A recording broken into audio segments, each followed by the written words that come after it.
OFC Podcast Radio. Welcome to OFC Podcast Radio, where every beat, every word, and every laugh is a celebration of our journey.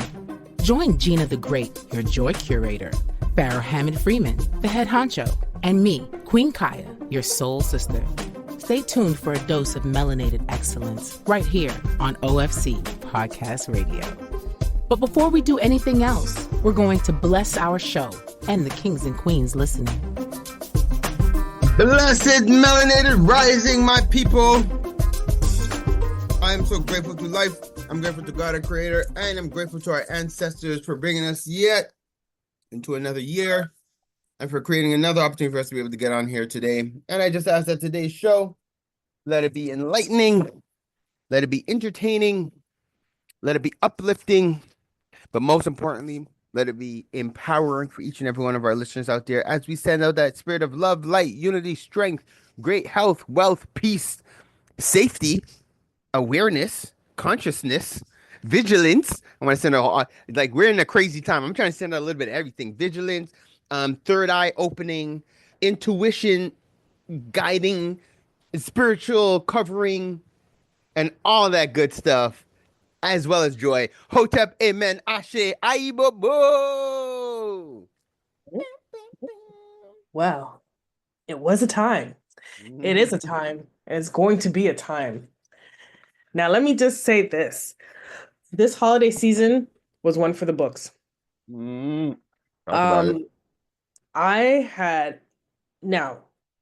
did we go unscathed without any pre-holiday drama?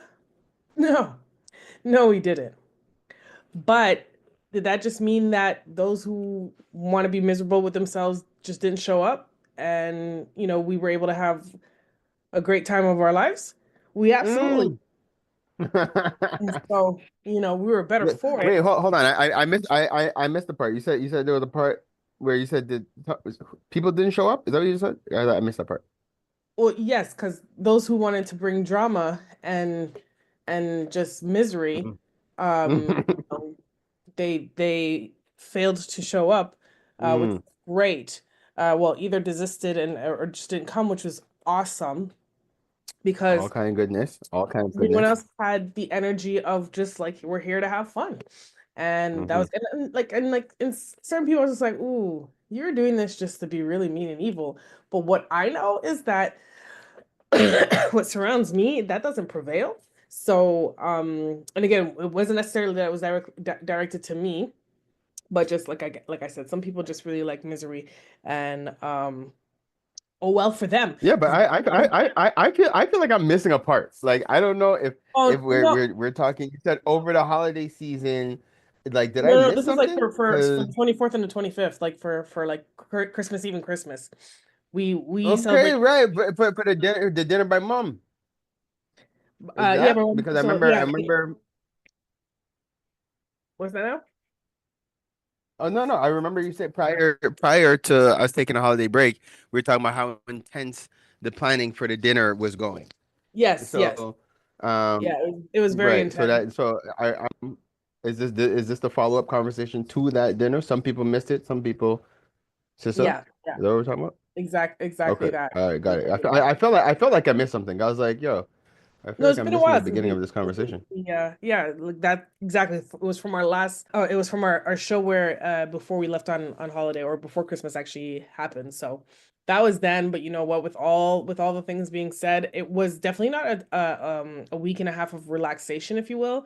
But it was a lot of fun. It was a lot of fun, jam-packed, with family visiting, a lot of cooking, a lot of entertaining.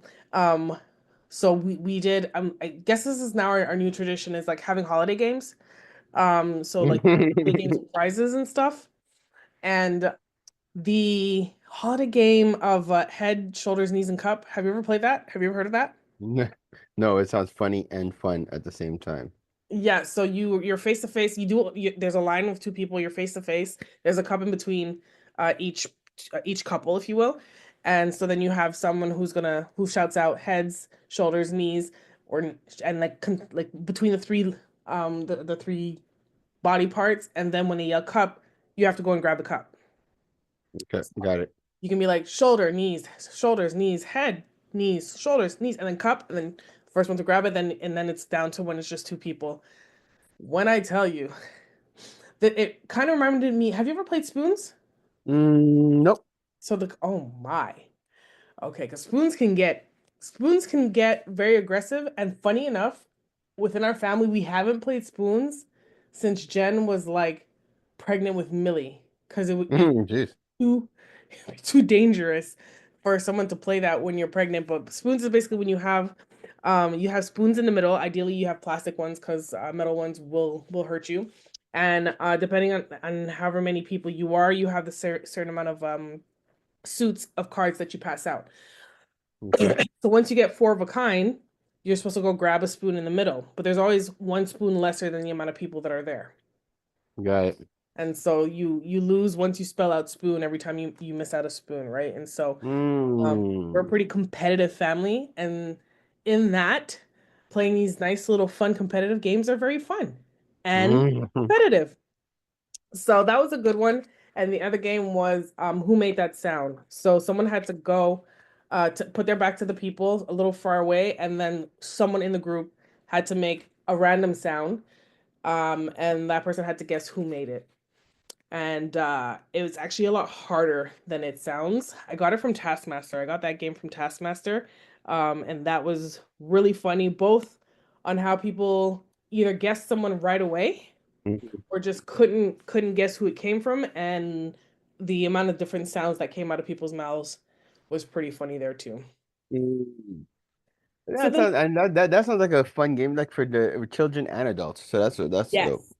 exactly. Because even for the cups, we lined up like the children based on their age too, like and obviously because we had two 5-year-olds and well, Millie won against the other 5-year-old, but she wasn't gonna win any other round, but she had fun doing it too, because competitive too, because we definitely breed competitive children. I mean, we're a family of athletes, so it is what it is. Yeah.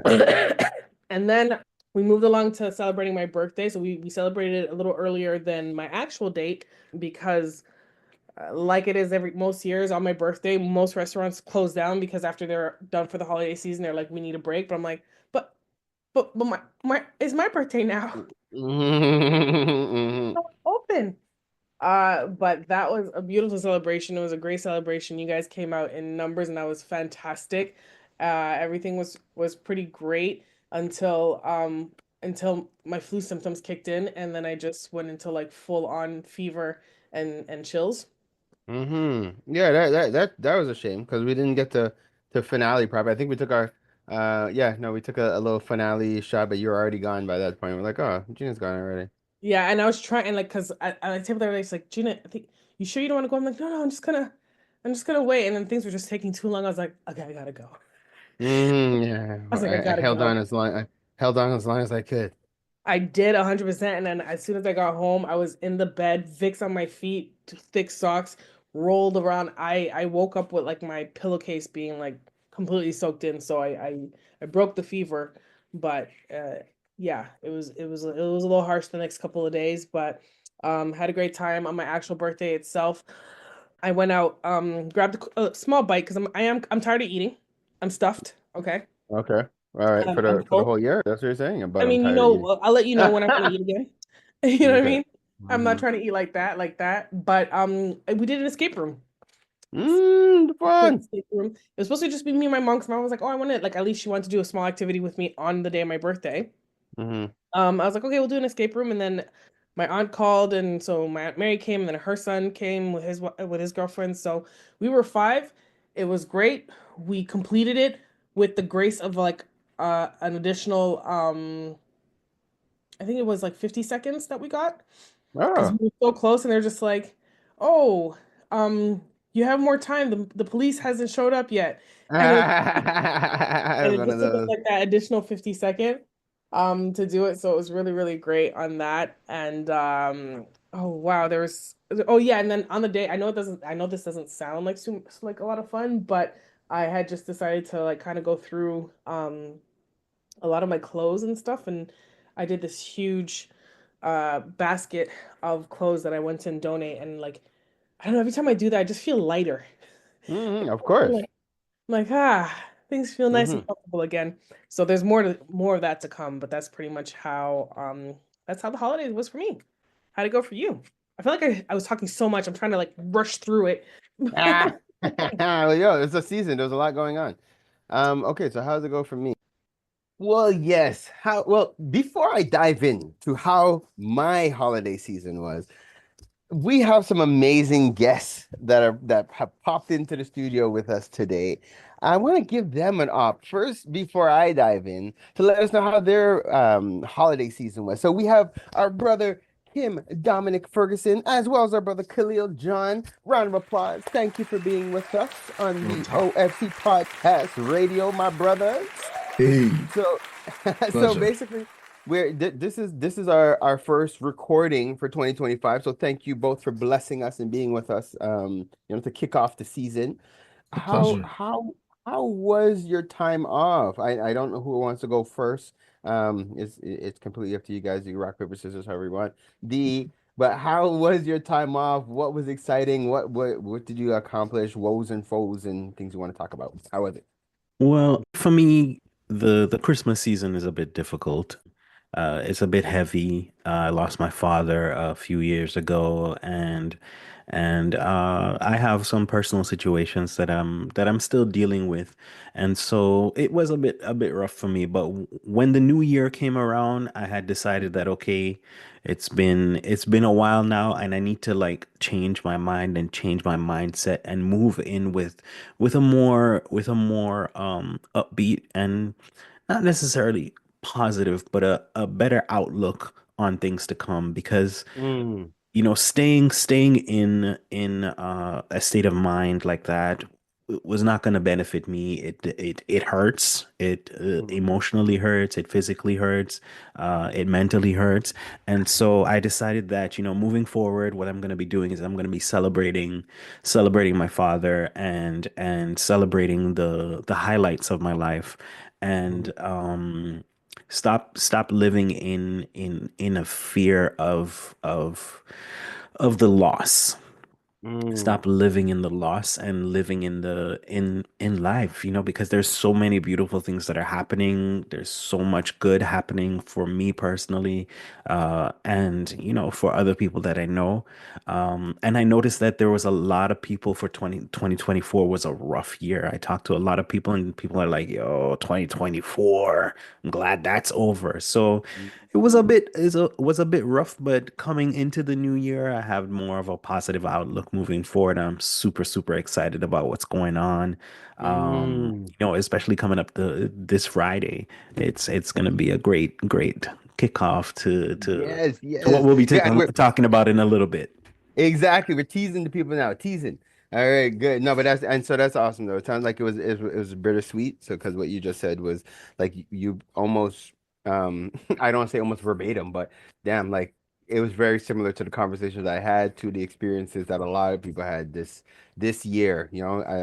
Coming towards, especially towards the end of 2024, like it just got even rougher than the beginning. But Yeah. it is what it is. But we're here, brother Khalil. How Yes, was your sir. time? Hey, you know what? I have to echo, the sentiments of Kim. Similar situations, similar, yeah, situations in terms of like the holidays. Sorry about that. In terms of like the holidays, it's definitely a difficult time for my family as well. My mother passed away, so this is technically the third Christmas Mm, holidays without her. It's not the mm-hmm, same. She was the glue. mm-hmm, She was Big Mama, for the whole yeah, yeah, family. yeah. So yeah, that was definitely difficult, but we did get to, come together and celebrate with the ones who chose to come together. I'll leave it at that. And we had Right. family, and we ended up Yeah, having a man, good time, family.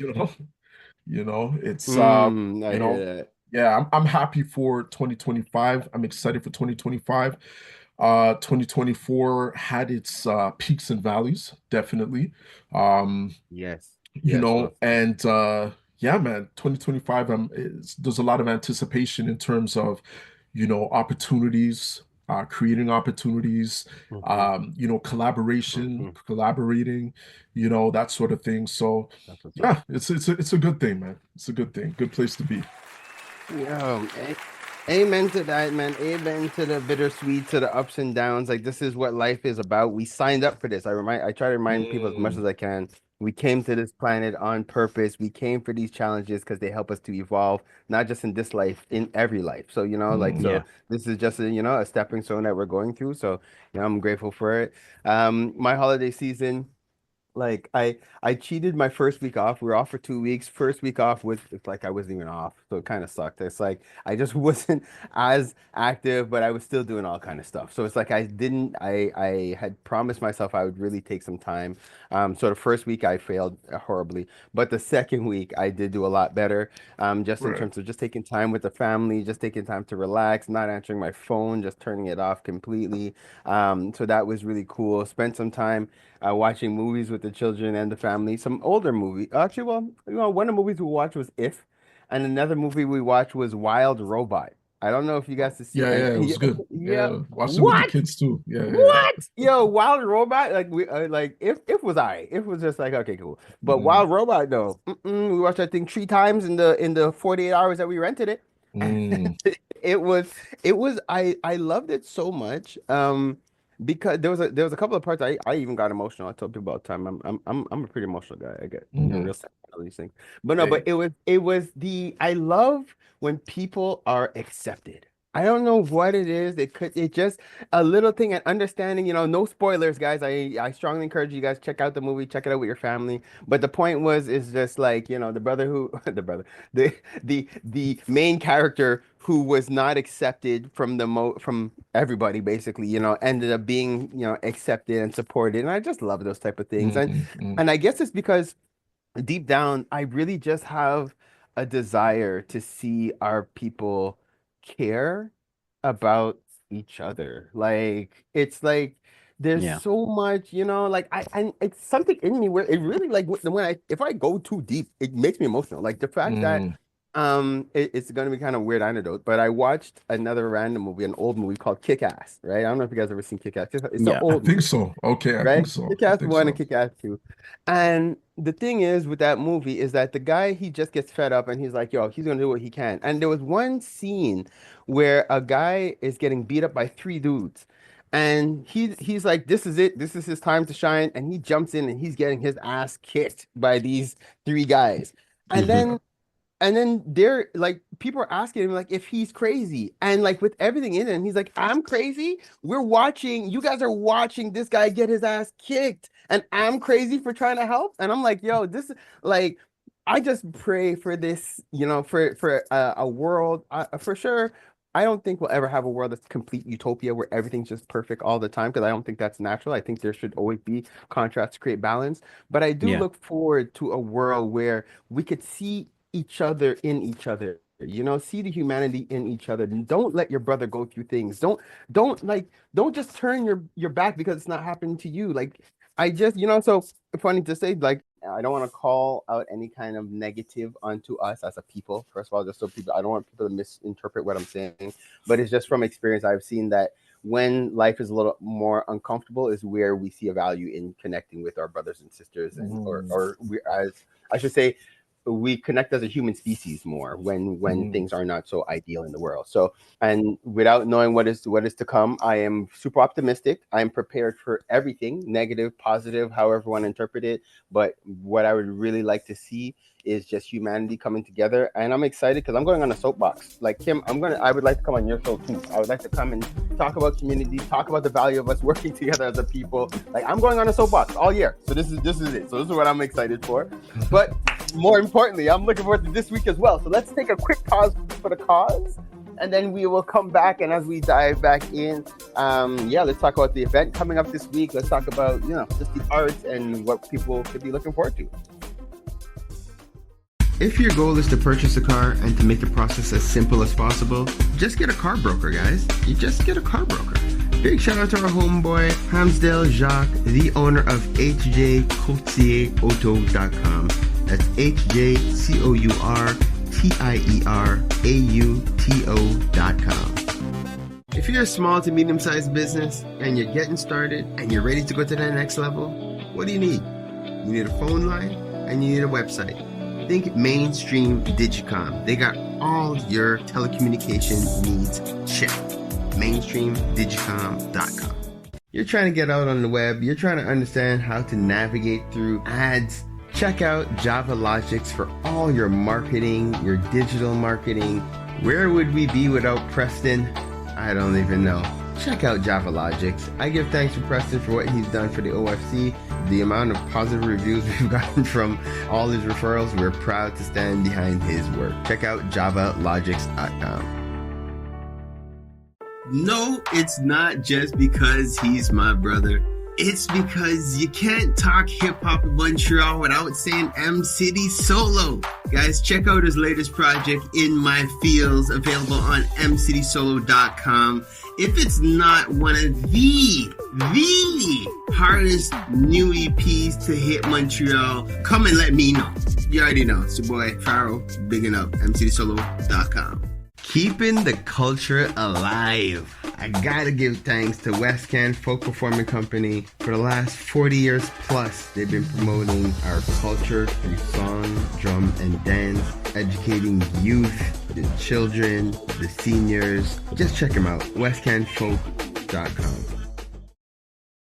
DeVito, WizKid, Burna Boy. Those are just some of the big names that's blessed Montreal thanks to Afrobeats Montreal. Definitely check out Afrobeats MTL for all concerts, show listings, everything that has to do with Afrobeats in the city. Check out Afrobeats MTL. One full circle. We are the Melanated Community Resource Hub and Network. What does that mean? We're here for each other. Parlay with the people. Parlay with the people. Parlay with the people. Parlay with the people. Parlay with the people. Parlay with the people. Parlay with the people. Parlay with the people. Parlay with the people, y'all. All right. So we are back, beautiful people. So like I had introduced at the top of the show, we have the one and only Kim Dominic Ferguson, as you guys know. And we also have our brother, Kaleel John. But today, we're talking Kaleel John, but we're also talking, remind me your name again, brother. King Chosen is my stage name. King Chosen. That's it. King Chosen. So now, right off the top, I would like for you, if you could just take a quick second just to break down the name, just the inspiration behind it. Was it something? Was there a premonition that something came to you? Was it just fitting? Is it a childhood name? Where was the inspiration behind the name? Name is a long story. You know, they usually are. No one's really ever asked me that though.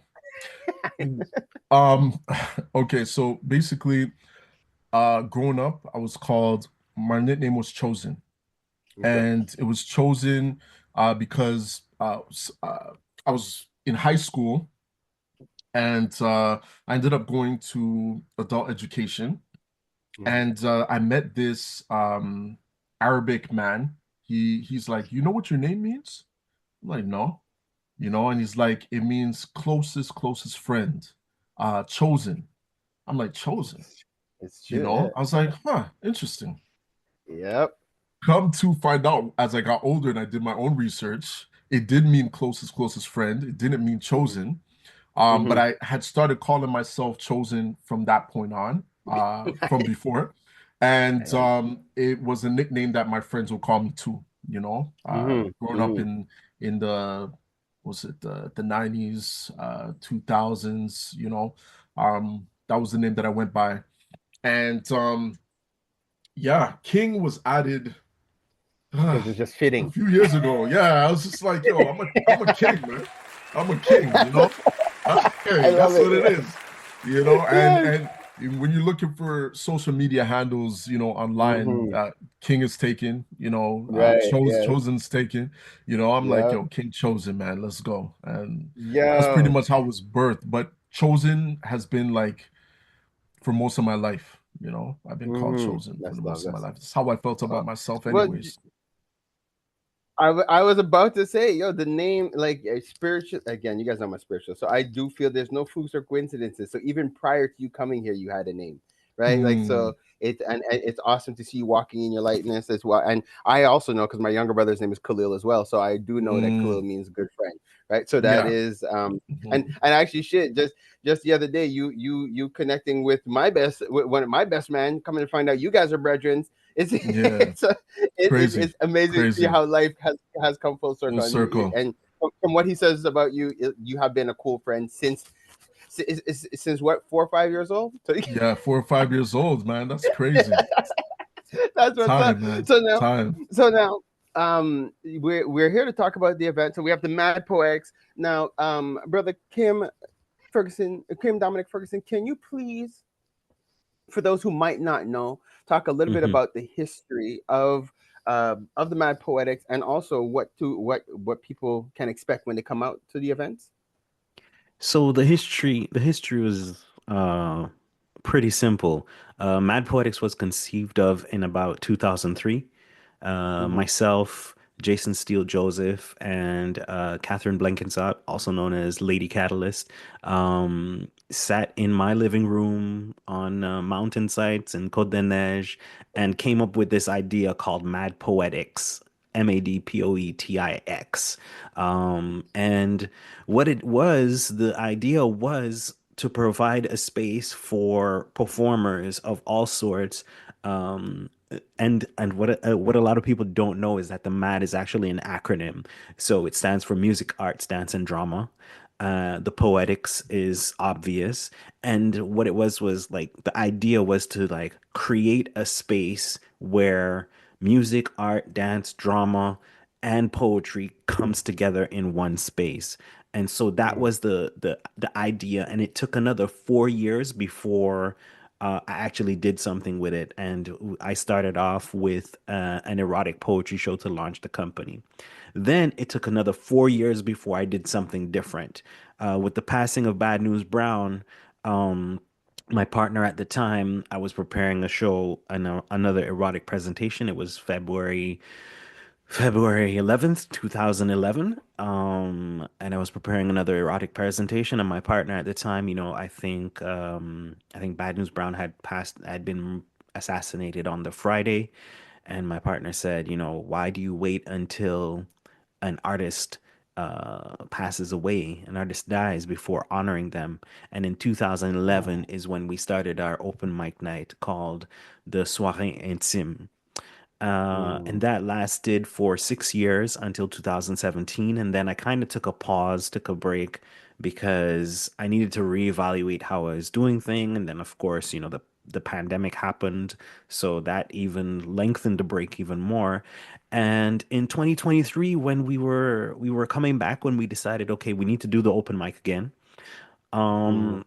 I felt like I couldn't come back and just do the same old thing that I was doing. Just, okay, yes, open mic and feature, blah, blah, blah.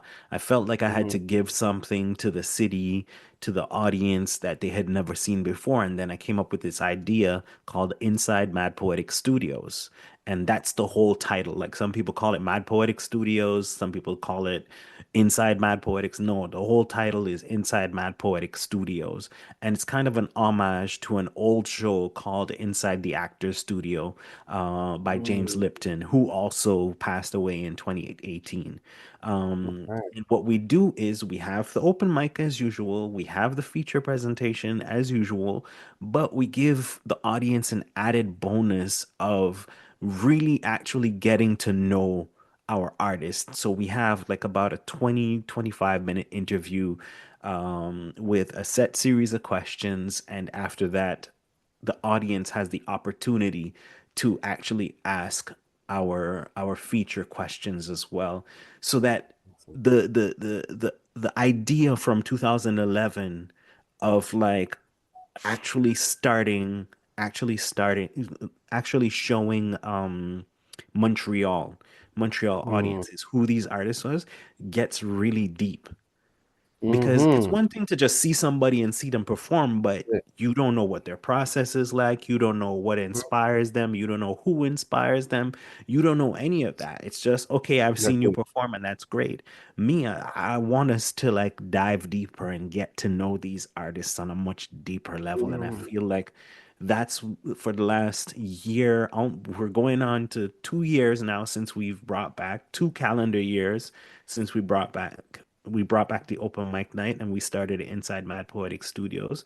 Um, and I think that the audience that have been there to experience it really really enjoyed it, and we just want to make sure that we get more and more people there because it's a very intimate venue. Only 40, 50 seats are available, and so we want to fill these seats as much as possible. And Khalil was one of the first open micers for the Inside Mad Poetic Studios. So King Chosen, Wow. I mistakenly call him No. King Chosen One, and I selfishly want him to call himself King Chosen One because that just feels right. I'm just like, King Chosen sounds incomplete. Yeah, hey, Right. The I chosen go one, by the I go king by both, chosen man. one. I go by both, man. You know what? I'm still, I love it. artistry, still trying to find Mm, my voice, right. find my way, but I go by both, you know what I mean? Like whatever's clever. Well, And I but hear you you, know, man. if I had to if I had to cast a vote in, I would add the one on there too. Yeah? It does All just right. feel like you're finished because you are the chosen one. It's we Hey, understand. It does, to Kim's point. that settles it. Kim, That settles it. yeah, That settles it. I'm That's just what it saying. So I is. can kind of I feel it a little bit more. It kind of gives me Yeah. goosebumps. But anyway, I'm gonna say Hey. it All could right. be it. That really could be And it. and But one no, more but thing. mhm. I had to give Khalil his flowers, right? Because he was there for the very first one. Mhm. And then we reconnected again through the Griot Nights kind of I don't know if it's a festival, but we had a series of Griot Nights workshops rather that Workshops. Play Mass Montreal were had organized, Mhm. and Mhm. Khalil came again, and his work, the work that he presented to the group and the work that he produced while he was with us was really amazing. And he came on to the final show. He came back to the final show in December, and I just kind of went up to him and I'm like, "Yo, are you ready for your feature?" And he was Mhm. like, "Yeah." And I said, "All right, January's your time." Yes, that's and So very fitting, kicking off the year. And I have to say, the whole model, the whole platform, it resonates so much. Again, I just don't know if it's just something in the air, but even within the OFC community that I'm proud to say you guys are both a part of, we are putting much more emphasis on taking the time to get to know each other, making sure the members are getting to know each other. I couldn't ask for a better event at the better time. Like, we're kicking off the year. It's a perfect opportunity for members to come out to hear you in like basically showcasing your art, but then also to take the time to get to know you. Like, it's mm, like get and like, guys, I say it all the time. That's what community really is. Like, we talk right. community all the time, but we don't know each other. So we got to stop saying it until you Yeah. know each other. You can't say we're part of a community because I can't look out for you if I don't know you. You can't look out for me. Yeah, You don't know me. Like, Right. it's like we 1000%. got, you know what I mean? Like, so we got to stop using the term so loosely and be genuine about reestablishing a community. So Right. hats off to that. So now, Hey. Brother King, chosen one. Now, please, if you can now share with the You see people how a little bit. it just feels. You see Hey. how it just I rolls Natural, off the agree. I tongue. natural, agree. right?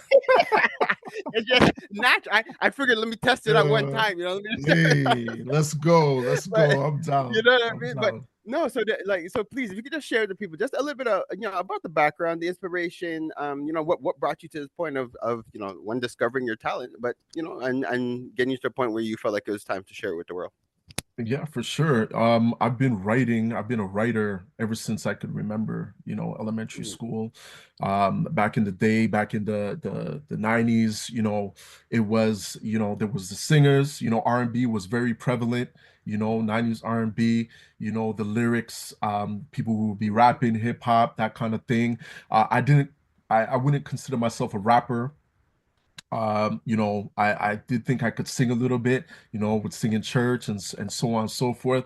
But with the ladies, that was the way that I would communicate, not only with the ladies, but, more so with, one of the first poems I ever wrote was for a mhm, friend to give to a girl. you know, and Mm. I'm like, yo, give her this, man, she's she's gonna love it. And this was like what, grade 4? I don't know Right? I don't know where my mind was. You know what I'm saying? Like I should be studying You were books, but I'm watching there trying to help some someone talk to a girl. It's Cyrano de crazy. Bergerac, man. you know, Right? it's crazy. That's what's up. Very And cool. and the girl loved it.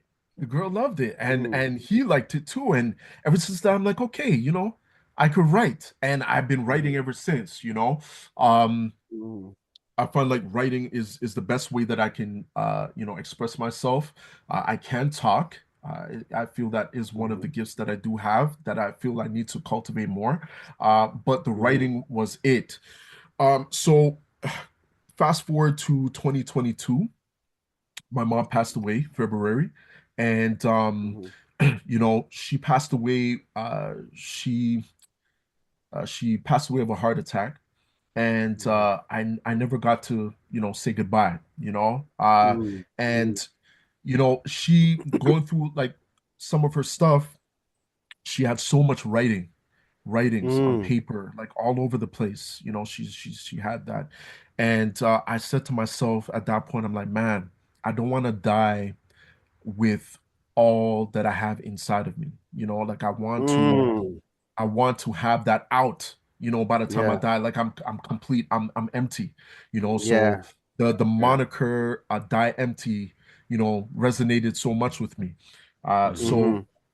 I spoke with my wife and she stated, she's like, Kaleel, you could release this before your 40th birthday, or Mm. for your 40th birthday. And I was like, for real? She's like, yeah, man, get to work. Because all my writings were like all over the place, like in books, Okay. on papers, like everywhere, on the computer, in Mhm. emails, on Note Facebook. in your phone. Yeah, no steady place. So first and Right. foremost, putting together the book was more so for myself, so that I can Okay. have them compiled somewhere to say, okay, I have this book, Mhm. this is my legacy. This is, my children know where to get my stuff now. You know what I'm saying? They don't have to Nice. search Yeah. all over the place for my work. So, I put the book together. We launched it April 29th, before midnight, and my birthday was April 30th, and the Nice. rest was history. We Wait, went so on hold to on. So wait, this book that you're referring to, because you're just, I don't think I. Oh wait, maybe when we just met, you might have mentioned the book, because the book is recent. The book just came out. Hold on. When did the book come out? 2022, Was it last? the Oh, Black it Book came out of in 2020. Poetry. Yeah. Black. That, I think when I met you with Miss Trish, I think you had mentioned Okay. the book to me. Yes, Yes, that's that's it. it. That's it. Yes, yes, Yay! yes. Exactly. The Black Book of Exactly. Poetry. Yes, yes. It's wait, do I have nah, it's upstairs. Yeah. But Hmm. yeah, the Okay. Black Book of Poetry, Hmm. a black man's guide to love, pleasure, and pain. So Mm. it kind of follows me over several years of my life. And yeah, like I said, we launched it, went out, became a bestseller. It was a bestseller for months. Like the support was Nice. real. It basically went viral. It went viral. Right. I had people thank you. I had people taking photos of them when they received the book. I was posting that to social media. People were like, yo, where do you get the book? Man, it sold Nice. out. Yeah. It actually just went number one again. It became bestseller again. Um, this last week. Last week it became Brother, bestseller again. I was like, yo, damn. I was like, I, okay, hey, Amazing. 2 years after. yeah, So Wow. I was pretty no, happy but the about thing that. is, I talk about these kind of things all the time, because when you're in your element, it's like life opens, the spirit opens, it happens, and it happens almost easy, because you're in your lane, like you're doing what I you're here agree. for, and everything that's been waiting for you to kind of get in position is just here to back you and push you. So definitely, you're like, 100%. I'm not surprised at all, and I'm looking forward to my signed copy. So just when I Oh, see for you sure. end of this week, thank you very For much, sure. my brother. Thank Hey, you. Just no let me know doubt. where I send the email transfer. I got you. I Hey, appreciate you. all right. No Okay. doubt, man. No doubt. Hey, you know Good, good, what? good. You said something that was very key. Like once I made the decision to write the book, put the book out, doors just started opening Mm-hmm. like crazy. Mm-hmm. you know, Yeah. and my friend, I have to always big her up, Rowan Higgins. Mhm. She basically put me on, you know, she Mhm. let me know about an open mic Mhm. for it was for like a festival thing that allowed me to do a set and said, yeah, your poetry is meant to be spoken, like Mm. you need to perform, it's meant to be Yeah. performed, you know. And Yes. it stuck with me. She provided the opportunity and the rest is history. Like I've been performing ever since, you know. Yeah. uh and it's not to say that I didn't think myself as a performer or want to Right. perform, but like the Mhm. reality really became real, for lack of Mhm. a better term, you know, Yes. Yes. for me to do that. So yeah, I have to definitely big her up for that. Yo, and we're obviously in a time where we want to give people their flowers while they're still Yeah, around. Because yes, yeah, and it is the season for that. It's the time for that. So definitely shout out Rowan Higgins. yeah, Yeah, she does all kind of awesome things. The yeah. you just mentioned something, and I just lost my train of thought when I thought that thing about Rowan. It was so when people come out this week, right? What could if you could answer this question, what can people expect when they come to see you to deliver in person? You're gonna see me attempt to come out of my comfort zone. You That's know, what it's about. I'm Yes. definitely gonna push the boundaries. I'm gonna do things I've never done before. And because I want this, um, not only for myself to be a success, you know, Hmm. or for, you know, I want the show to be a success. And, you know, I'm Right. just like one part of that equation. Hmm. There's so many like artists that are going to be there. You know, Kim Hmm. does an amazing job. He kills it, you know, and the platform that he's provided just allows for that type of creativity, that type of, you know, that type of flow. So I have to big Hmm. him up too. You know what I'm saying? Yes, Like, of course. man, you know, the environment, the vibe, the That's intimacy. it. Yeah, Yeah. man. Definitely, definitely. I love that, and I have to say, as a member of the community, I'm looking forward to being present. One, just to support you as a brother, to encourage you. Stepping out of your comfort zone is not always easy. Well, that's really what it's about. Getting out of your Mhm, comfort zone. It's not easy. It is somewhat of a challenge. mhm. But I definitely want you to be able to look into the audience and know I'm there supporting. I'm there to Yes, encourage. You know what I mean? appreciate Like that. and again, like I'm putting it out there as a community. If we're going to be saying we're part of a community and talking community, it's the year of show improve, right? It's the Mhm, year of, Yeah. if you say that we're here, it's and I know for myself, one of my challenges that I'm this year I'm looking forward to just grabbing by the horns and just dealing differently is time and resources, right? Like I want there's, and I know I'm not the only person that suffers from these two challenges, mhm, right? Where it's Hmm. like, one, you do want to, you want to be as many places as you can to support it, but time is a factor. But Yeah. I remember Gina the Great telling me once is that you make the time for the things that you really want to make the time for, mhm, like you Yeah. you mhm. plan you plan ahead for them. And again, not to knock anybody who can't come up, because we know life is happening, so don't feel no way if I'm not shitting on you. What I'm saying, but the whole point is for people to understand is that, like, we have to be intentional. We have to Mhm. think ahead. Like, something's come up on Friday, you got to plan. Like your intention is to be there. And like, I'm sharing things that I'm telling myself to do better, so I'm just sharing, Yeah. like, so you guys know. So I'm telling myself, I'm going to be there. I want to be at that event. Now, when it comes to resources, that's just a reality. Sometimes things are just tight across the board. Okay, so that Mhm. that Yeah. is Yeah. something, that, and so that is a reality in that event. Okay, cool. There's not really much we can do, but I know actually we have spoken, and there are even events in the community that, if you're transparent and you're honest and you say, I have $10, I would like to come and support. I don't know much promoters that'd be like, nah, it's 20, you can't get it. I know the fact that most people will say, you know what, I'll support you. You're here to support. This is the offering that you have. Give thanks and I'll receive it. You know what I mean? And Mhm. I just feel, as a people, we need to be vulnerable, be transparent, let people know what's going on, and we are here for each other. And I think Yeah. if we can be that example more. I really feel this year we'll see each other at more events, we'll support each other more, we'll connect each other more. And by the end of this year, if we're lucky, we'll actually see a real community. We'll Right. actually see people and recognize people. So, okay. So now, Kim, if you can remind us again, or actually, I'm not sure. I know we haven't actually. So if you can now tell us again the location, the time, Yes. where we buy our tickets, and how much they are, please. So right, the Inside Mad Poetic Studios is going to be going down January 10th, 2025. That's Friday, January 10th, 2025. The doors open at 7 p.m. If there's space on the open mic, people can sign up as of 7:30 p.m. Showtime is 8 p.m. sharp. Tickets are $25, and it's going to be at Mainline Theater, 3997 Boulevard Saint Laurent.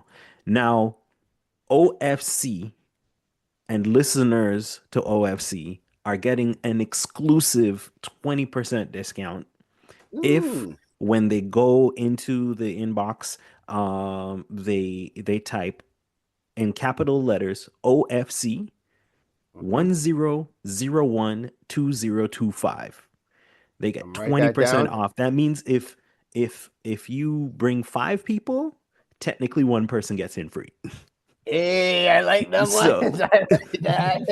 I like it. Okay, and can you give me the code again? OFC, all in So capitals. it's OFC 10012025. Oh, okay, that's easy. All right. So they just go to mainlinetheater.ca and they'll see the calendar. You can click on Inside Mad Poetic Studios once you've selected all the tickets, because you're going to come in groups of 5s and 10s. If you come in as a group of 10, 2 people are getting in free. Like, Yes. come on, what kind of deal? That's how big That is- deal. That's how we deal. Exactly. That's how we It's a move. big That's how we deal. move. So come out in your numbers. It's a small studio. It's a small space.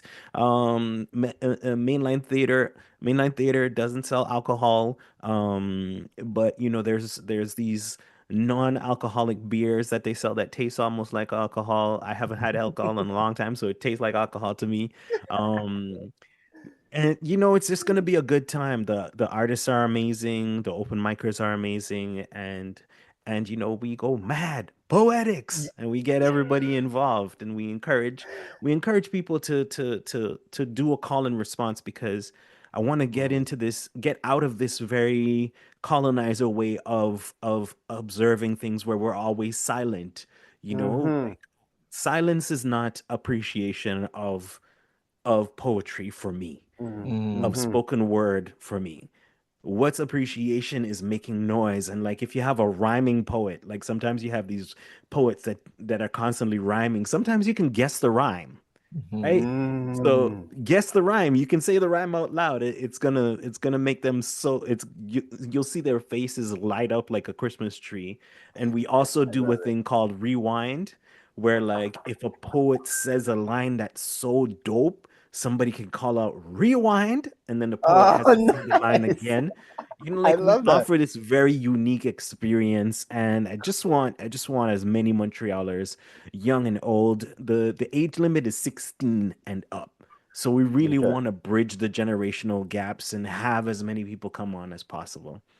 And I wanted to say, Pharaoh, thank you so much for opening your platform to Kaleel and I, to King Chosen One and I, to be able to come and speak about this amazing event. Appreciate it. Big Yeah, I time. really appreciate you, brother, and what you're doing as well. That's love, guys.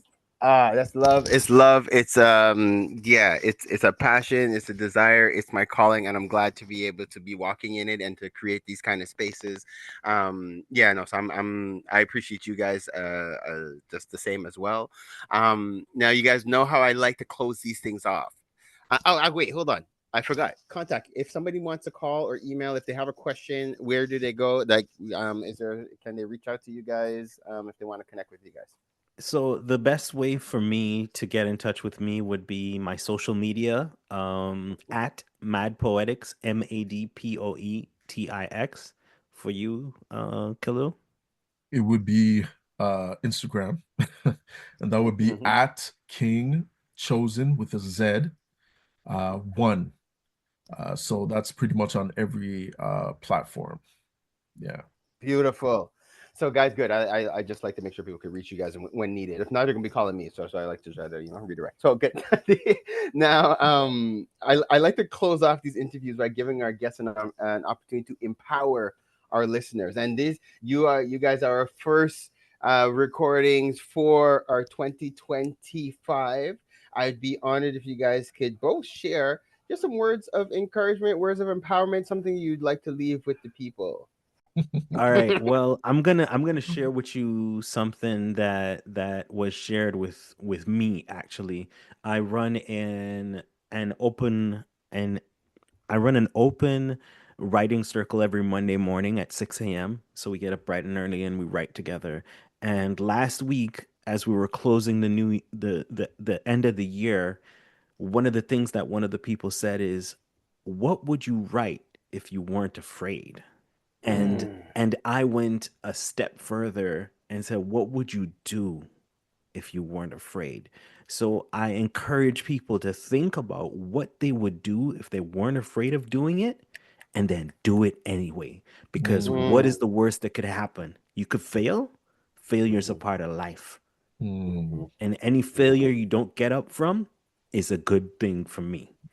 So that you can get up from. Sorry. Any failure you get up from is a good thing for me. So what would you do if you weren't afraid?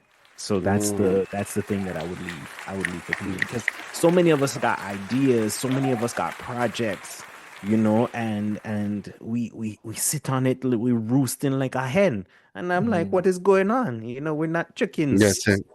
That's it. We Take are that creators. step. That's it. Powerful. Yes. Powerful, and I agree with that sentiment, man. I feel like I'm applying that, to myself this year. A lot of things I'm afraid of, but really want to push past the fear. I would say encourage people to find their voice. To find their voice, and even if your voice is trembling, still speak. Still speak, even if you're trembling. Find your voice, speak, express yourself. Try to find it. If it's in the arts, do that too. Mad Poetics is here. You know what I'm saying? It's an outlet. And it's an outlet, and I'm sure like going forward there's gonna be like, stuff that you could connect with Kim with, myself with, in terms of like workshops or anything along those lines to really, find your voice and express it. So that's what I was Guys, this one again, I thank you both for participating and being guests with me today on Parlay with the People, and for blessing everybody within the OFC and our OFC Podcast Radio team. Community, as you guys are hearing this, and when I say community, I mean community, those who are taking heed to what we're saying and who would like to use this opportunity to connect with another brother in the community. Come and support another brother. Come and take part in the experience that is being provided by Mad Poetics. I'm looking forward to seeing you all this coming Friday. Take advantage of your promo. Come benefit from your discount. You're welcome, courtesy of Kim. And I really appreciate you guys. So thank you all in terms of community. Thank you, Kim and King Chosen One. You guys sit back, stay tuned as we now get ready to take another pause for the cause, and we'll be back with Gina the Great and Ungrind My Gears. You know what really grinds my gears? Actually, it's time to ungrind those gears. Let's get into some interesting facts, tips, and a whole lot of fun with Gina the Great. What the facts is going on? And before I get into a fact, I wanted to play something I came across on social media. It's the song's called We Are Loved. It went viral on social media, and it's by Astute Flow, I think is the name. Yeah, it's Astute Flow. You can find them on Spotify. It's just a minute long of a song, but just the energy that I got from it, I really liked. And we're going to share the link to their social media because it has the translation of what they're saying. So it's really, really great. So Nabile, siyathandana ubazamile uzadukanisa bahluleka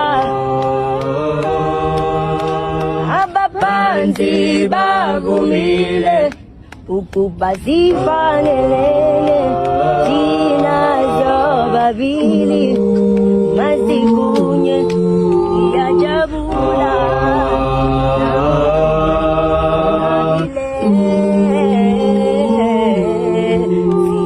siyathandana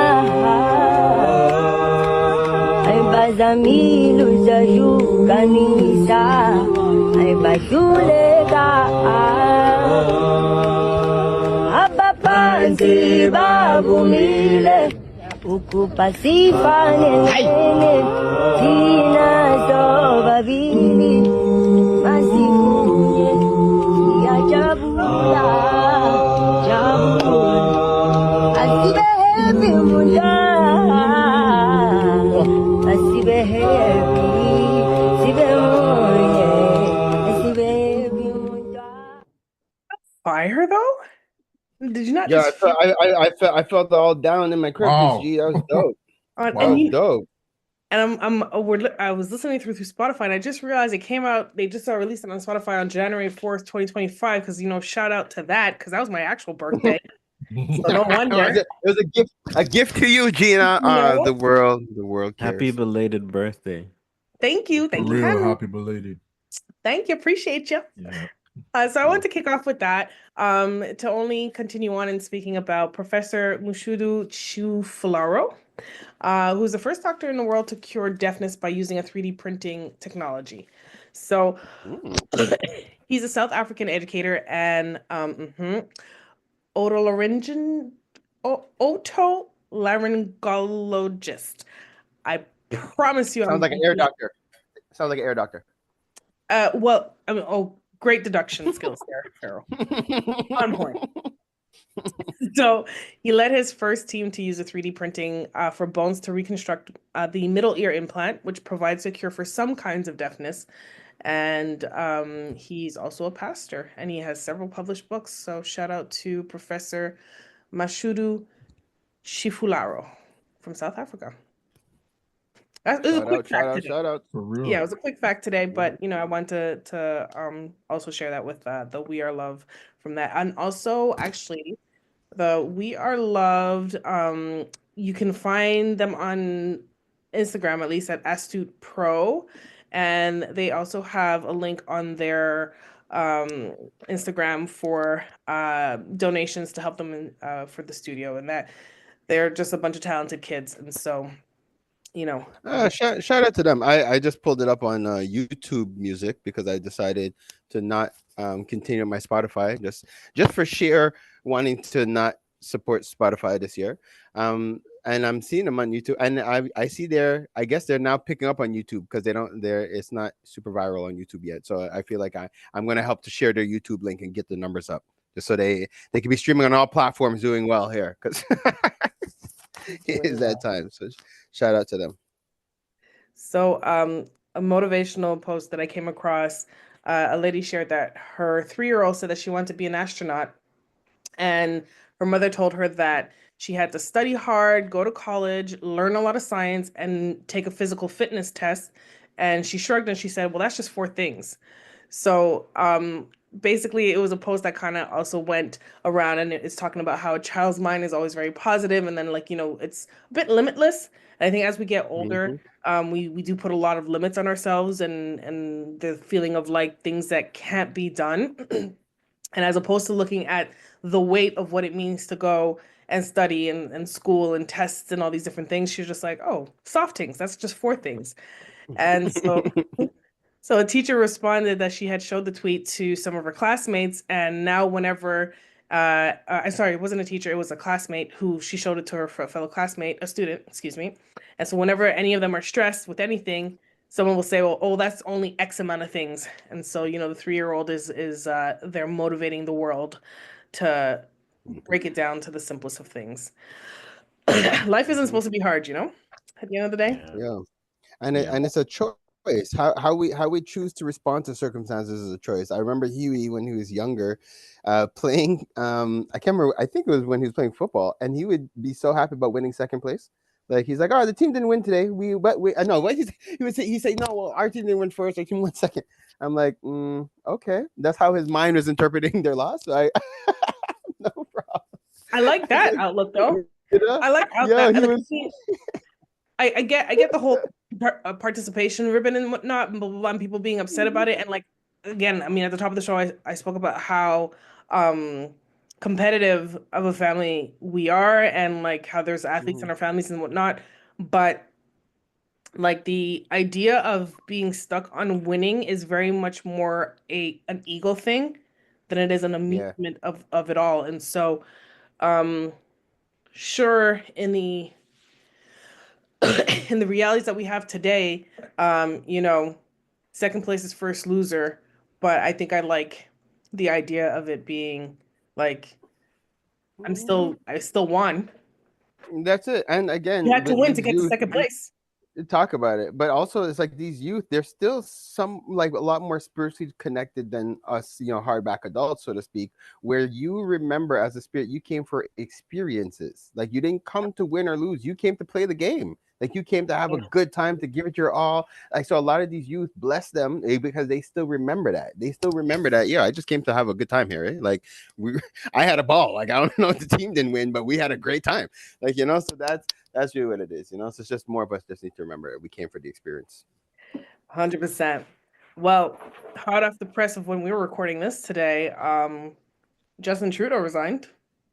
Yo, WTF? We didn't talk about this at the top of the show. WTF? Yo, this is important stuff. Yeah.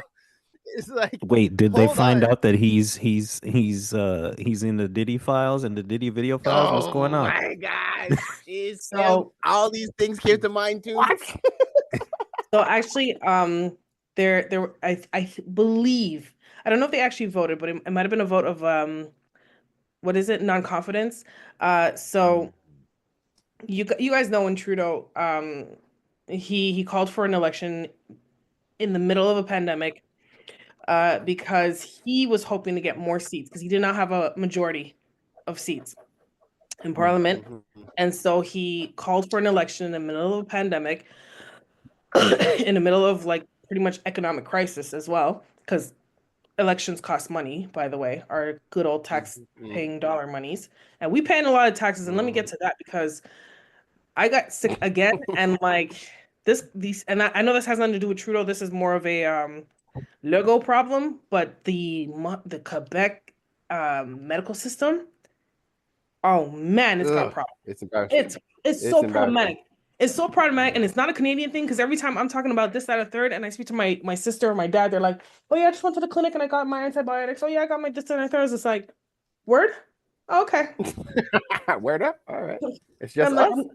I'm glad you guys have easy access to healthcare because that's not what it is in Quebec. And I mean, I digressed so much. I was still talking about Trudeau. What I'm finish with this is that it feels like Quebec is moving a lot more to pushing people to going to private.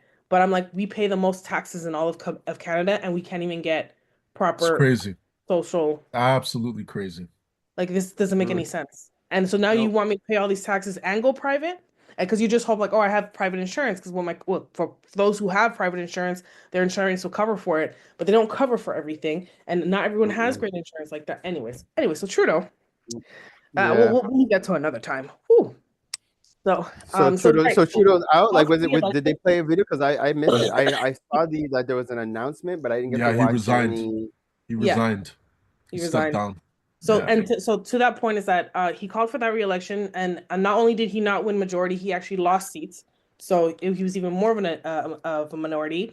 Then Singh had decided that he would collaborate with him. Like they had their conversations and Saturday, whatever, blah, blah, yeah, politics. So he said he'd collaborate with him, which would ended up giving him a majority up until mid last year. Singh was like, yo, you're not for the people, you're only for the rich. That does not stand for that doesn't stand for our values in politics and yada yada yada. So he he no longer was going with whatever Trudeau was going with, so he lost majority again from that standpoint, and his party called him to resign because they also no longer had confidence in him being able to run the country, especially with a few key people around him also resigning in post. And so, yeah. So how do we feel about this? Just if we could just take a quick second, just go around. Like I'm not too sure. I'm very curious to know how you guys feel about this. I know that move I and didn't this. vote for Trudeau, so I mean, I'm fine with Alright. it.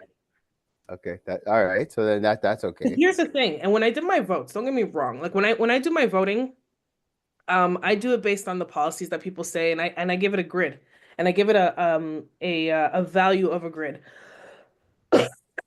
And when it comes down to certain things and certain values, I do pull more liberal. However, I still have to look at everything as an individual space and like the history of people. Even though I pull liberal, I don't pull Trudeau. I And definitely that's why I guess I'm a little gray. I'm curious to know if brother Kaleel and Kim have thoughts on it, because yeah, I'm like I think I'm with you with that 100%, because it's like I've been liberal as long as I can remember, and obviously you guys know a lot of these community organizations, we do get a lot of funding when it comes to the liberal government. Like we can't, no matter how we want to say what we want to say, we got mad bread and it came through the liberal. Like we can't front and pretend that those hundreds of millions of dollars that came through didn't come through the liberals. It did, right? But Trudeau has been dropping the ball left, right, and center. So I'm like, and the liberals is not just Trudeau, because the liberals are the one who asked Trudeau to step down. So that's my point, right? Yeah. So that's why it's like maybe this was a strategic move. I don't know. Like obviously everything's strategy and politics, but I don't know. Kim, Kaleel, do you guys have thoughts on that? I think that it's, you know, if we vote liberal again, it's just going to be more of the same things that we've been dealing with. The only problem that I have is, like you were saying, like all the funding and so forth, like the funding to the Black communities and so forth. That's probably the only thing. That's honestly, for me, that's the only thing. Like we're getting taxed out the wazoo, man. And they're you know, with all this carbon tax and stuff like this, inflation stuff is just going sky high. I don't know, man. Personally, anyways, I'm not voting liberal. Personally, man, I just can't imagine, you know, another 8 years of this. Nah, man. Nah. Okay. I want to see, like I said, the only problem for me is the funding, you know, the community, you know, funding and so forth. But I would like to see or hear what they might have to, like the other side might have to say about those types of programs. You know what I mean? To have a balanced view. A lot of things are going to be coming to light in the next couple of months, because what I think is going to be happening is you're going to be electing an interim person to take Trudeau's place. But the Conservatives are looking to have a carbon tax like referendum or carbon tax like election. Carbon tax, you know, based on those facts. So we'll see, man. I want to see how it all unfolds. I didn't like Trudeau, period, at all. You know, maybe some of their policies, you know, but you know, he's not the only one that was in charge, right? Like he has a cabinet. He had, you know, people that were pushing for those same things that he was standing for as the front man, right? So is it going to be different? I don't know. I don't know. Okay. All right. I voted Singh. I'm not even gonna hold you. Like I voted Singh at the time, and like when I heard that he was banning with Trudeau, I was just like, oh man, are you guys just all the same at the end of the day? But then, you know, so but I like whatever. That doesn't change anything. I'm still gonna go out and vote because to me it's important. I understand. I appreciate when people are kind of just like, does the voting even matter? I mean, it'll matter even less if we're not there, because like as far as I'm concerned, when the Quebec election went out and when the municipal elections went out, ain't nobody were showing up in the polls. I voted way too quick and way too easy. There were no lineups. There were no nothing. No one showed up, Yeah. and here I am with more and more bike paths with no bikes on them. Okay, and here I am with I've been sick 3 times in 3 months, and the clinics can't even see me. It's ridiculous. Yeah. Like, I'm sorry. Listen, the Quebec government is just different, man. Like, is we got to look at it aside from Canadian politics. This 100%. is just, it's like you know, how would I say? For lack of a better word, dictatorship. For lack of a better word, like it's like they're already clicked in. They're already clicked in. Like once the CAC, they're in there. Who's there's no strong opposition. There's no real strong opposition. Liberals, no. Conservatives, no. The CAC, I have The to give bloc, it to them. no. I'm I like, have to give it to them because I feel like they were Parti Québécois in hiding. Like they said, all right, guys, they're not voting for us anymore. Go make this other group. And you were wolves in sheep clothing on that one. Because possibly. they got me the first time around. Yeah, They not They got me again. the first time around. I was like, oh yeah. And then when they came in, they're like, oh yeah, when I said that, I really meant this. I was like, oh, well. Yeah, but not again. They know their time is short lived. Brother Kim, did you have any thoughts on the topic? Well, I feel like Gina summed it up really well about the wolves in sheep's clothing or the devils in sheep's clothing, because I feel like when you hear the word liberal versus conservative, you have an idea of what that is. And it's the same thing for me as when you hear Democrat versus Republican. You think of like Democrat, you think of like, oh, people that they're for the people, and you think Republican, and you think like this hierarchical kind of like like Darth Vader and the Sith, like that kind of situation. But the truth of the matter is, when the US government started, it was the Republicans that were against slavery, that were emancipating Black African Americans, and like it did a 180. So really and truly, liberal, conservative, all of these different titles are just like, as my brother DJ Sirius would say, they're just wool over our eyes, to make us feel like we have this choice. Like when all of the names of the Quebec governments, CAC and whatever, I don't even know all of them. It's all the same thing. It's all the same thing. They all do the same thing. They all want the same thing at the end of the day. I have yet to see somebody to come out and really radically change the system and make it actually for the people and not benefit all of the rich, the hyper rich people that put money in their pockets to get them elected. I haven't seen any serious changes. I do think that we need to move away from driving so much cars and stuff like that, but a carbon tax is not the answer. Maybe what you need to do is implement a system that will reduce the amount of cars that are driven on the road, increase buses without increasing bus prices are now in the triple digits. Okay, that's crazy. We are now in Toronto triple digits level for a bus pass. A bus pass. This doesn't make any sense. It's at a nice round 100, but it's not going to be 100 for much longer. And actually, I don't know if it's still 100 because I haven't bought my bus pass yet for January. It's like changes every month. It's like stock.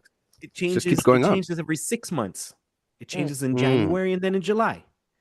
And I had the shock of my life in July when I went to buy my bus pass, and I was like, "Wait a minute, why is this $100?"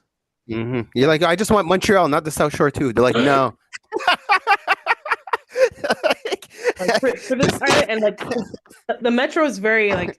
I mean, I understand that they have buses, and depending on your route, that like having a bus pass for the buses that come on your route, that means nothing. And I'm glad to not use my car. Actually, when I first moved to Montreal, where I was before, I was not too far from Métro Frontenac, and I even got rid of my car for some time because I didn't really need it until I needed one. But the system's not set up for that because the famous do attention, le service sur la ligne orange, vert, Mm. bleu, jaune. None of your lines are working, okay? Wait, I but gotta hold get on, Gina. Wait, did you record that for them? Because just now, it no, sounded. because that's how much I No, heard it. Yeah, no, it's like How much I heard PTSD it. traumatic flashback. Farrell Freeman had a I was, traumatic flashback to I when he was, was late I was from Literally. right there. meeting. Perfect And I it's was replication. right there. doo-doo-doo. Trust me, Perfect replication. Like it sounded 100%. so.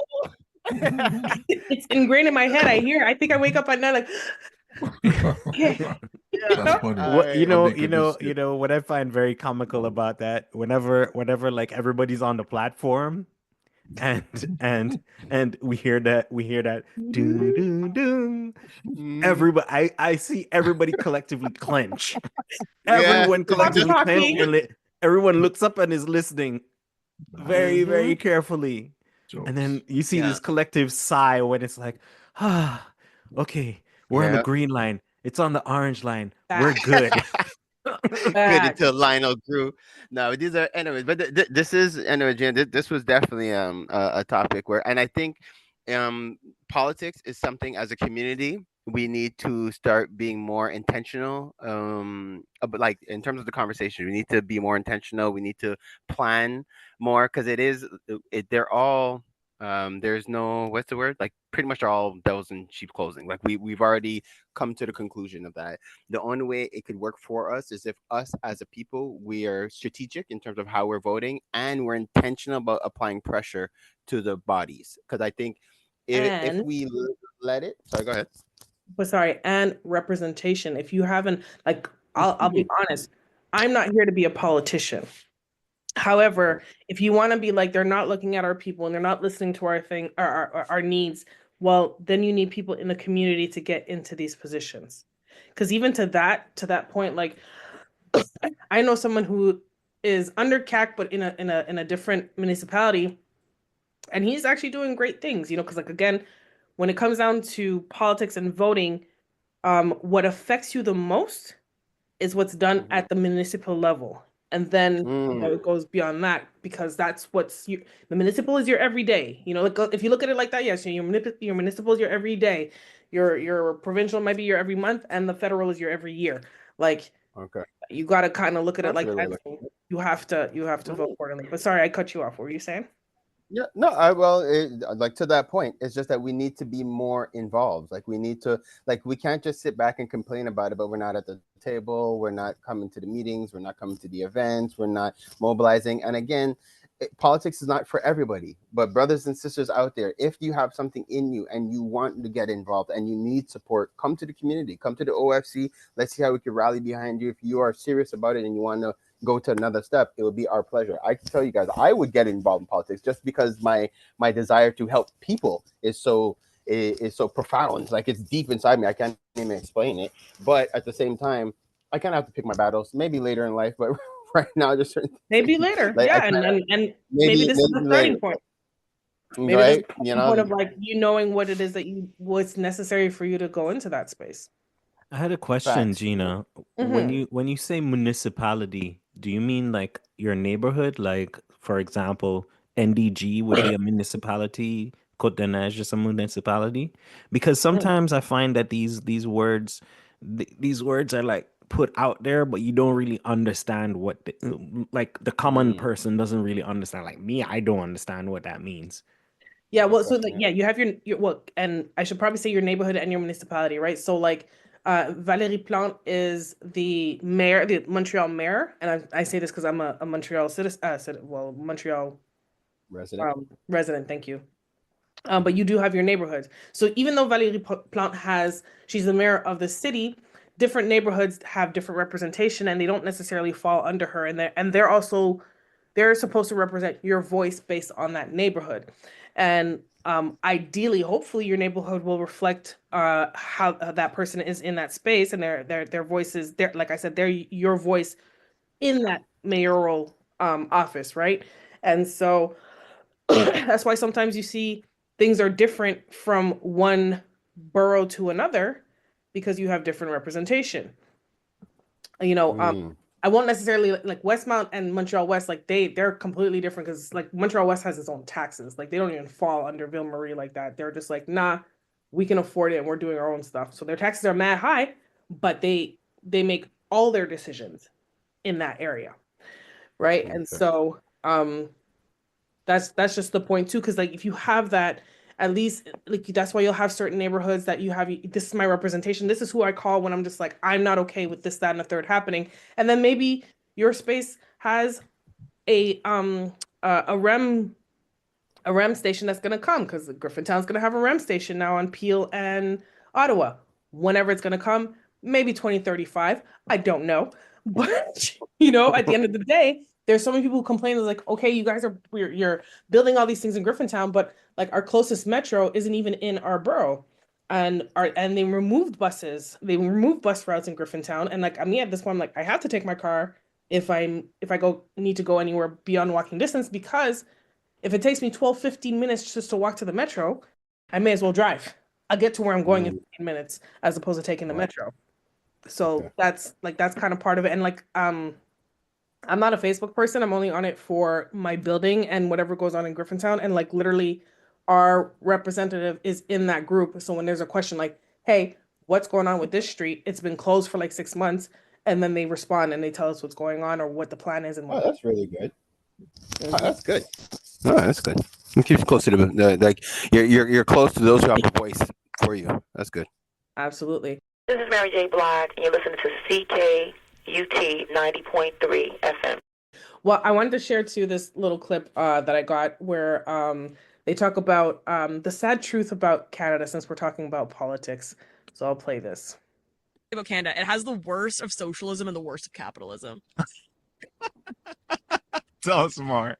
Okay, so Canada has like the shitty parts of socialism, which is like super high taxes, and like weird weird monopolies for Canadian businesses. So like in telecoms and airlines. But then it has all the worst parts of capitalism, where we have like no time off and we have like a horrible work-life balance. So it's kind of like the worst of both. Like we don't really get the perks of like capitalism the US gets, where it's like high salaries, lots of innovation, like really good economy. But we also don't get like the perks of socialism that like Netherlands has, which is like really like low homelessness rates, really good like maternity policies, like although I feel like their maternity leave isn't that long, but the help you get from the government to raise children is a lot in Netherlands, and we don't really get that. We have long maternity leave, but you don't really get much for it. I feel like we don't really get the innovation of the US because of these stupid corporate monopolies that we, and like groceries too. This is what I say about Canada. She said a mouthful and she said a whole lot. Seconds. And there was only resignation as she was talking. It's like, yeah. Like, and about groceries. Like, why is food costing so much? Why is a loaf of bread almost $10? Why? What are we doing? What is going on? Yo, we're just letting it happen. Like, guys, we're letting it happen as a people. These are things we need to push back. I'm sorry, but it's like if we don't, like, they will continue to squeeze us. They will. I don't even understand why gas is so high. Like, there's certain things from the guys. Like, I honestly don't get the thing it. about gas, I think it's because. You know what they did, right? When they brought it up to $2, now that it's $1.50, it's just like, hooray! Because them $2 was wild. Yo, it's wild right across the board. I walk. I have dedicated myself to walking 15,000 steps, up to 15,000 steps every day, and I pass. I usually go early in the morning, and I pass these gas stations, and last week it was 160, right? And I was like, oh, that's not too bad. Monday, when we recorded this, it was 167. And I said, hold on, wait a minute. Yesterday I got it at 150 though. Mind you, I got it at Costco, but still. No, Costco's like they on some different, like they're working on their own thing, but this is Esso. This is your standard gas station.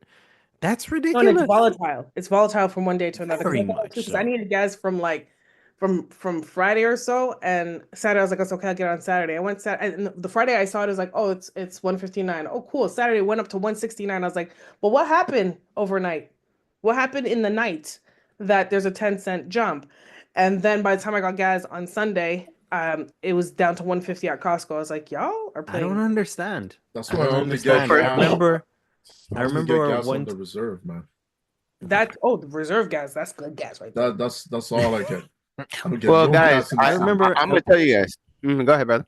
No, I remember one time, a friend of mine, I was driving with a friend of mine in LaSalle, and I keep my eyes out for the gas prices, and I saw the price. I think it was 160, and I was like, "Yo, we should stop and get gas now."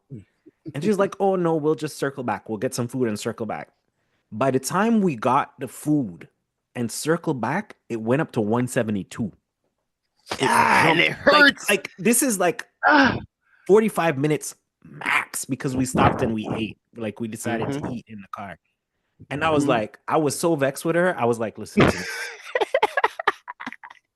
It's like you knew. When I tell you get the gas now, get the freaking gas now.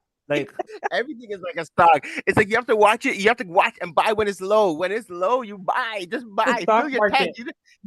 Exactly. No, but I benefit because where the retreat is, the gas there is, but it's like an hour outside the city. But the gas, when out here, it was 160. I paid 144.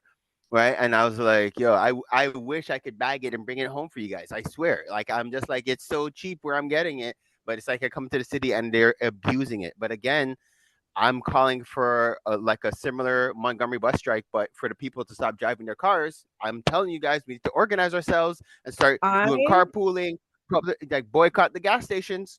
No, but I want that technology of the man who made the technology where he ran the car with water and then he mysteriously died. You can't get on that. What's wrong with that? Can we not? Thank you. Figure that one out.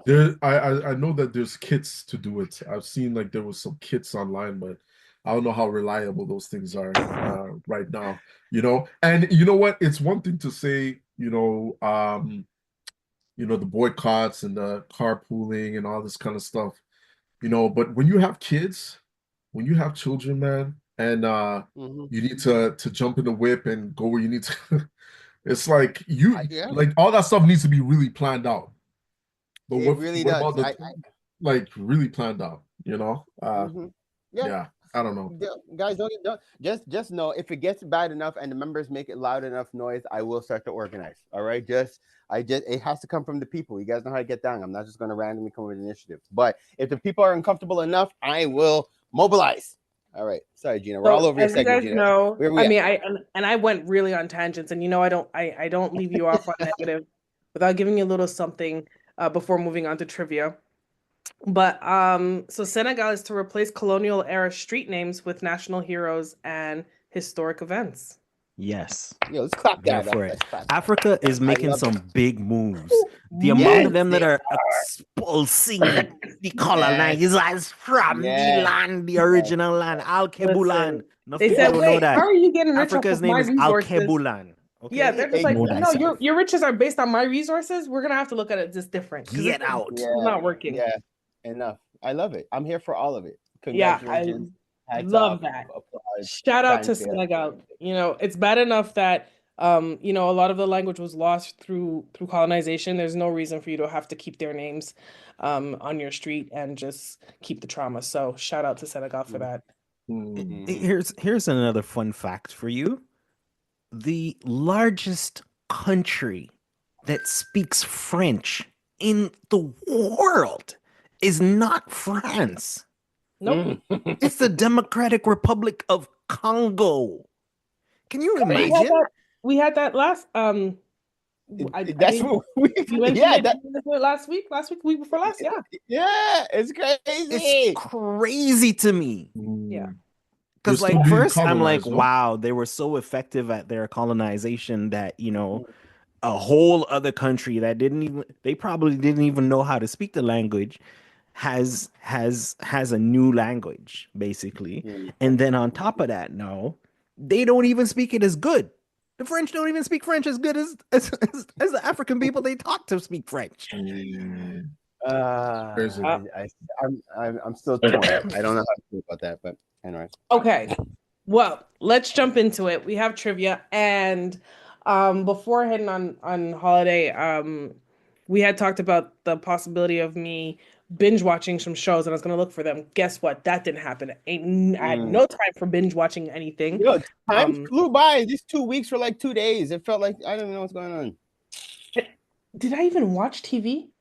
Well, no, I didn't watch it, but the TV was going on because my sister was here with the 3 kids, and like when that happens, there's either Bluey, Blippy, and some other B's and P's and all that playing on the TV.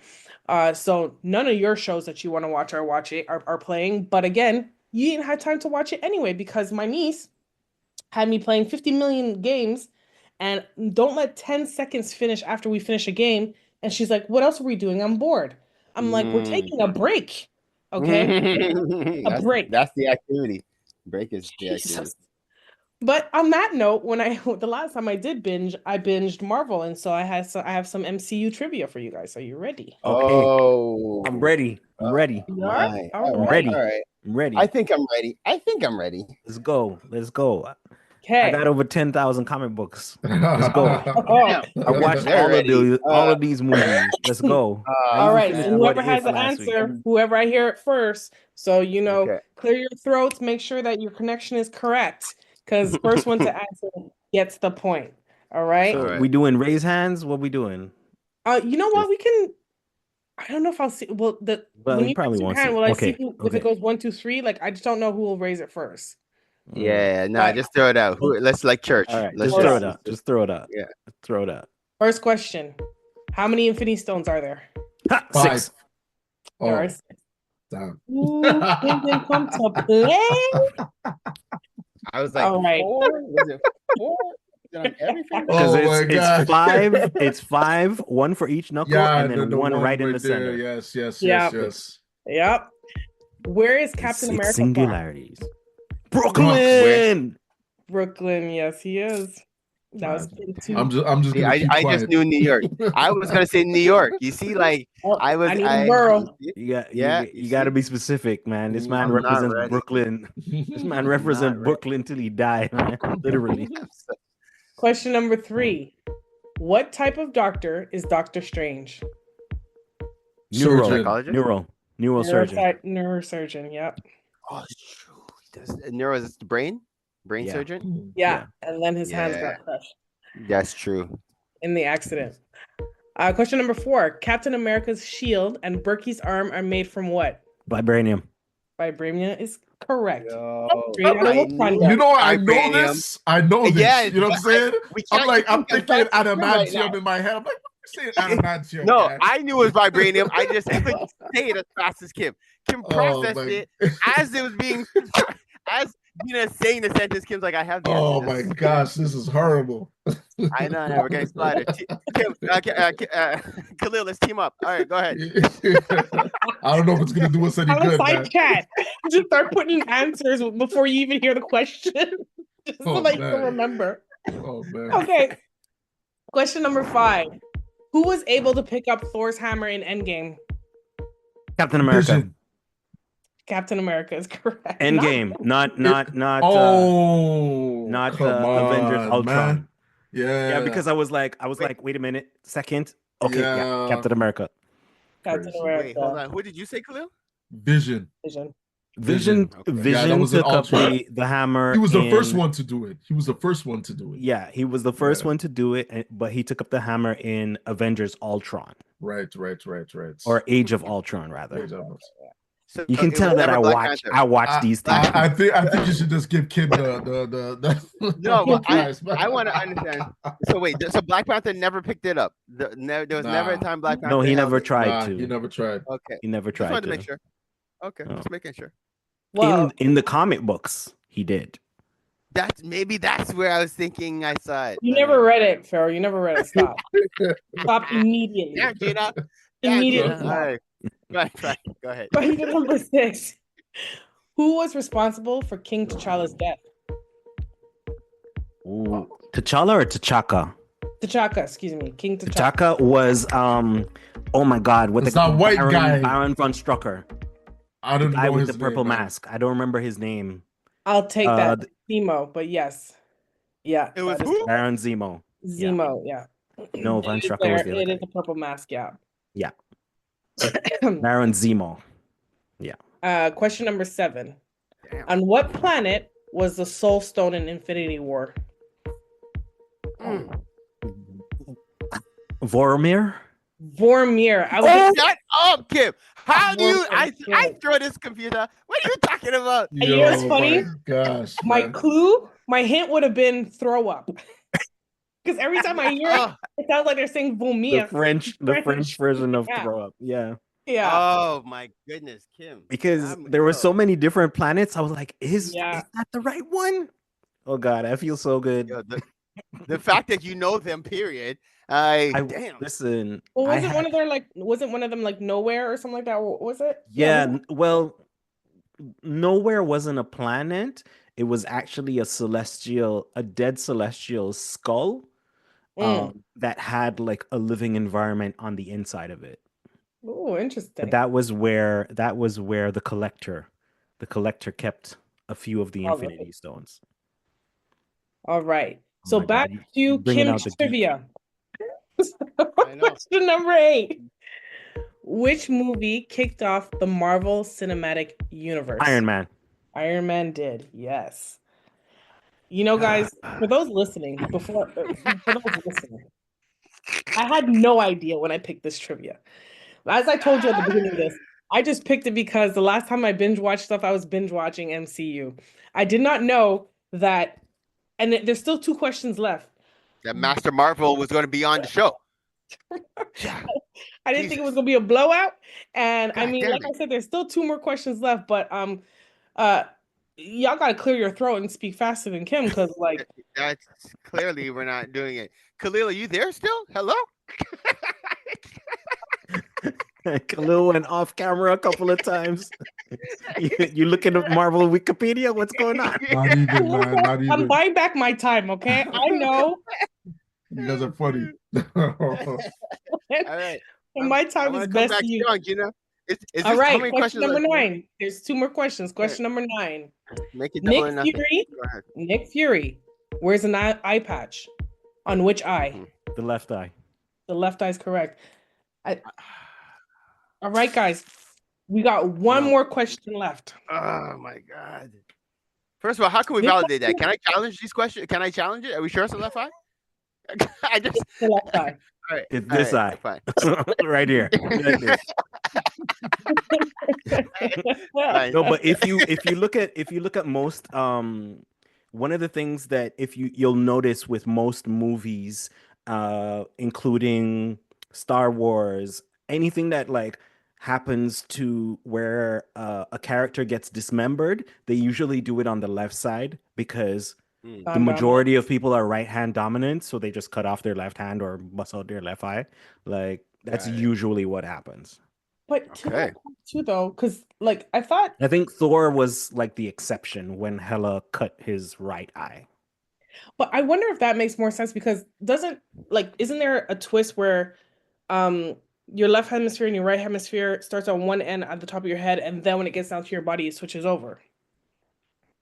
Yeah. So like, it would make more sense to actually have your right eye that is taken out, and like if you're dominant, if you're more dominant on your right, your less dominant eye should be the right one, and your less dominant limbs should be the left. But I don't know. That's getting a little too sciencey for me. But I just know that if you watch like when it came to like the Marvel and Star Wars, and there was like somebody who lost a hand or an arm or an eye, it's usually the left. And that's just because the alleged majority is right-handed people. So, but they don't realize that it's actually more like 50%. And there's a lot of ambidextrous people as well. Well, and to that point, I think everyone can be. All you got to do is practice, right? Practice, absolutely. Start writing what you're not. Start doing things where you're non-dominant, and they also say that helps balance out your just your brain and everything. Yeah. Last question. All right. This might be a little bit of a deep cut, depending on what you have and have not watched. What are the names of Wanda's twins? Tommy and Billy. Yes. Who the hell is Wanda? Who is Wanda? You see, this is what the problem is. Wanda, not who. No, like you see, this is what it is. Like I don't feel like I was prepped. You know, like a heads up, son. Like, come on. No. Because you were just like, woohoo, Marvel. You were in it until Kim came to destroy. Master Marvel came on the show. What are the odds, eh? Damn, it would have been me just dancing all over this show today. But no, I would have taken my time, answered my question. Damn, this guy brought all type of competition, just crushed me in my own game. Damn. That was an absolute blowout. 10 out of 10 with barely any hesitation. There was slight hesitation on Vormir, and like I don't even think there was hesitation on Tommy and Billy. You were just kind of just like, what were those common names? Oh yeah, Tommy and Billy. It did take me half a second to remember them, but yeah, it was Tommy and Billy. But the combination of watching those movies over and over, and also I can't lie, like I watch YouTube analyses of these movies. I watch these things called cinema sins and the sins of cinema sins. So like I consume this stuff a lot. So even if I watch the movie 3 times, I probably actually watch it like 72 times each because of all of these breakdowns and analyses. Right, because then they put you through it too. They go through the whole movie in a synopsis. Yeah. Well, ladies and gentlemen, I grind, you grind, and sometimes we need to ungrind together. That was Ungrind My Gears with Gina the Great. We'd like to thank our special guests. This episode is possible thanks to the awesome people at CKUT, the OFC, and Drew in the Stew. Do you have any shout-outs? Kim, we'll start with you. Do you have any shout-outs for the end of the show today? I just want to shout out King Chosen One, King Chosen, Kaleel John, who had to step away during the show. I'm so very, very grateful for his support. Like he's also been doing stuff that most artists don't do. He's been like really pushing the show that's going to be happening on Friday, January 10th, 2025, inside my Poetic Studios. It's his first feature, so I understand, but like he's going above and beyond, and I really appreciate him. And I gotta say thank you again to Pharaoh and you, Gina, and everybody at the OFC that is giving us a platform and giving us a space to be able to bring these shows to life. Because at the end of the day, without an audience, we can't have a show. So I appreciate y'all, and I appreciate y'all for the space. And thank you for making me the champion of today's quiz. Absolutely. No, you win that crown, because I'm pretty sure in all these months and years that we've been doing trivia, I don't think I've had any blowouts. Even when Pharaoh's doing them on his own. Yeah. Nice. I got a crown. He can adorn himself with a crown myself. I love it. And get this. This was the crown that I wore to Black Panther. Okay. We did a what do you call it? We did a flash mob. Mm-hmm. We couldn't do it in the theater, so we did it under Scotiabank Theater. Yeah. Nice. Awesome. That's awesome. That just told me I forgot to. I absolutely did dress up in my African garb to go watch Black Panther when it first came out. That was a time. We all did. My shout outs go out to Samuel Isaiah Jones, the father of a family friend, MJ. He transitioned in the evening of the 31st, so I'm sending love and energy her way and her family's way.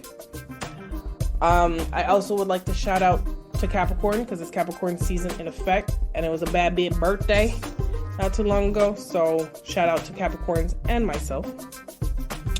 And shout out to my nephew Caden, who started saying my name. So he doesn't say the auntie, but he does do the GG part. So he just did the aunties not too long ago. So it's Auntie Gigi, Auntie Nana, Auntie Bear. And the story behind Auntie Bear, which is Nara, is because you had Auntie Nana, Auntie Nana, and Millie always was like, she's just like, anyway, you're both Auntie Nana. So, and my sister Nara's like, forget Auntie Bear. Everybody call me Auntie Bear now because she needed her own distinction. But anyway, so he said Auntie Gigi, Auntie Nina, Auntie Bear. And I must have watched, because my sister sent the video, and I must have watched it like 10 times back to back, because that feeling when you have a niece or nephew or your child, or I mean, the children normally say mom and dad pretty early, but the feeling of your niece or nephew when they saying your name, like your whole day is just like walking on cloud 9. And it brought me back to the first one who called me auntie, which is Huey. And I remember going out to the house, and he was at the window. And when I came in, they're just like, oh my gosh, he said Auntie Gina. Like, he saw you pull up in the window, and he was just like, Auntie Gina. And then I had taken him in the car. We went for a drive. It wasn't the same day. I think it was another day. And I'm driving, and I'm hearing him like sing in the background, and he's just going, Auntie Gigi, Auntie Gigi. And this happened 17 years ago now. And I still remember it like it was yesterday. So proud auntie over here. So I have another nephew. And it's just, there's a certain recognition of love when your niece or nephew says your name. So that's shout out to him. Barrow, do you have any shout outs? Just one. Again, shout out to the OFC community. This year it's gonna be really fun. I am looking forward to just getting to know the members more. I'm excited for seeing the connections that's going to be made between members. So huge shout out to my family. Shout out to Huey, Adonijah, Phenomenal, and Nzinga, and my amazing wife Shiata. We had a pretty fun and eventful holiday season where everybody's geared up and getting ready for what is to come for 2025. And so just shout out to the family just for being there and just for supporting me as I continue to support the OFC community. And a quick reminder, I have shared it out within the groups, but as I'm saying it on the radio, if you are an OFC member and you are looking to advertise this year, the OFC, we purchased a couple of magazine ads, like 2-page magazine ads in a bunch of magazines. And we did that on purpose so that we could create space for members. So we bought 2 adjacent pages in multiple magazines. We've absorbed the bulk of the cost, and we're going to allow the members to be able to get visibility at a fraction of the cost, just to be able to give them that kind of visibility. So to Kim, as you're hearing this, anybody else who's hearing this on air, who's hearing us and you want that opportunity for visibility, reach out to us, because this is what we do as a community. We create the spaces for you all. That is it for me. Peace and blessings. Peace.